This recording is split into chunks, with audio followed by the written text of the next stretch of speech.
Faudrait-il encore que je vous donne le lien? Je vais vous le donner tout de suite. Parce qu'il y a un passage très intéressant sur le socialisme. Je vais lire la moitié de l'article. Comme la plupart des jeunes, donc là c'est Lottmann qui parle, j'ai été happé par les idéaux du socialisme de mon époque. Quoi de mieux qu'une société juste où règne l'égalité, la convivialité, la solidarité et la bienveillance? Intéressant de le rappeler. Pourquoi le gauchisme ça marche? C'est que sur le papier, on aimerait tous que ça marche. Hein.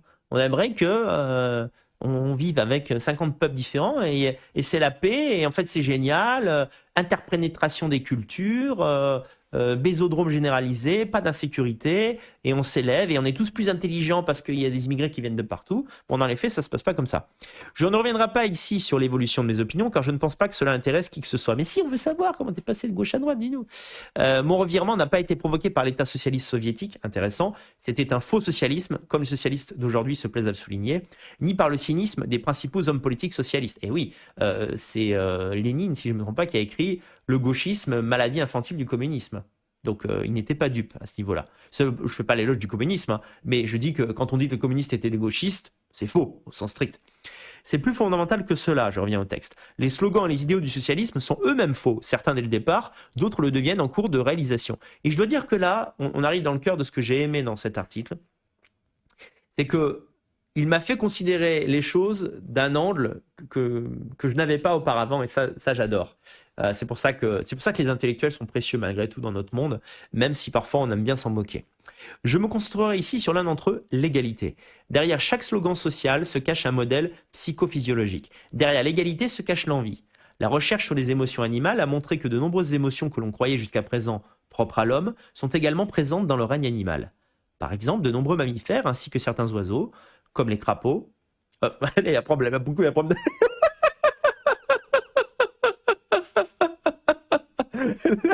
En direct, ça tourne mal. Le mec te dit que la traduction est pas.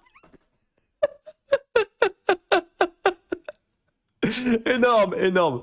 Alors, certains oiseaux ou d'autres espèces comme les crapauds sont capables d'empathie. Toujours relire un article 2 fois avant de le mettre en ligne.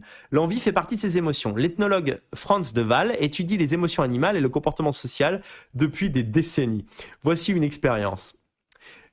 Alors, je ne vais pas vous montrer la vidéo, mais en gros, on a deux singes, voilà, deux gardes capucins ont appris des tâches simples, dont la remise de pierres à l'expérimentateur. Donc, les singes remettent une pierre au scientifique, et le scientifique le récompense avec un concombre. Ils ont été récompensés par un morceau de concombre. Ça fait marrer parce que mon gosse adore les concombres. C'est un genre de singe. Bref. Les capucins étaient séparés par une paroi en plastique dans des cages afin qu'ils puissent se voir. Mais l'un d'entre eux a reçu un raisin au lieu d'un concombre. Celui qui recevait toujours le concombre a été visiblement contrarié, a commencé à pester et a jeté le morceau de concombre à l'expérimentateur. « Tiens, c'est de la merde, j'en veux plus de ton concombre, je veux le raisin. » Nous nous intéressons ici au comportement des deux singes. Les sentiments du singe qui a protesté contre le concombre sont décrits par de Waal comme de l'envie. Mais je m'intéresse également à l'autre singe qui était plus heureux d'engloutir des raisins. Les singes ne sont pas généralement étrangers à l'empathie, mais il s'avère que ce n'est pas le cas lorsqu'il s'agit de partager des récompenses. Pas de partageant le raisin en deux, mon frère, tu auras l'autre moitié, pas d'égalitarisme, etc. Seul celui qui a reçu le concombre a protesté socialement.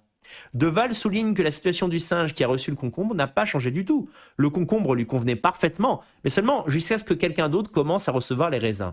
Et c'est typique. Le socialisme n'est pas basé sur l'empathie, mais sur l'envie. Et j'ai trouvé la comparaison super intéressante, super brillante et franchement assez convaincante. Voilà, cette idée, en fait, voilà, ce que cache, je vais répéter parce que c'est parfait, hein, donc autant paraphraser, ce que cache cette volonté d'égalité, c'est-à-dire c'est injuste, il y a des gens qui sont pauvres et des gens qui sont riches, c'est en réalité l'envie de ceux qui n'ont pas ce que les autres ont. En tout cas, c'est ça le moteur. Après, les élites socialistes peuvent être justement des gens qui ont de l'argent et qui ne manquent de rien, mais ils savent que ce discours est porteur dans la population. En fait, c'est le populisme de gauche. Et ce discours consiste à dire c'est dégueulasse, vous n'avez pas 3 bagnoles. Et en fait, ce qu'essaye de dire Lottmann, et il le dit parfaitement bien, c'est que en fait, avant, avoir une bagnole, ça nous convenait. Mais il a fallu que des idéologues de gauche nous disent mais Regardez, le monde est dégueulasse. Certains ont des Bentley et vous avez une Peugeot 205. Je parle d'un très vieux modèle. Et j'ai trouvé ça effectivement assez pertinent. Donc je vous invite à lire l'article en entier. À part cette erreur, tous les oiseaux comme les crapauds. Je me suis fait baiser en direct, quoi. Il faut que je le corrige. Attendez, je me le note. Tac. Attendez, hop. Corriger, crapaud. Je déteste quand il y a une faute d'orthographe ou quelque chose de faux sur mon site. Oiseau, crapaud. À moins que les oiseaux soient des crapauds. Enfin, les crapauds soient des oiseaux, je suis pas au courant. Voilà, donc en tout cas, c'était assez intéressant. Et nous allons rester dans les pays baltes.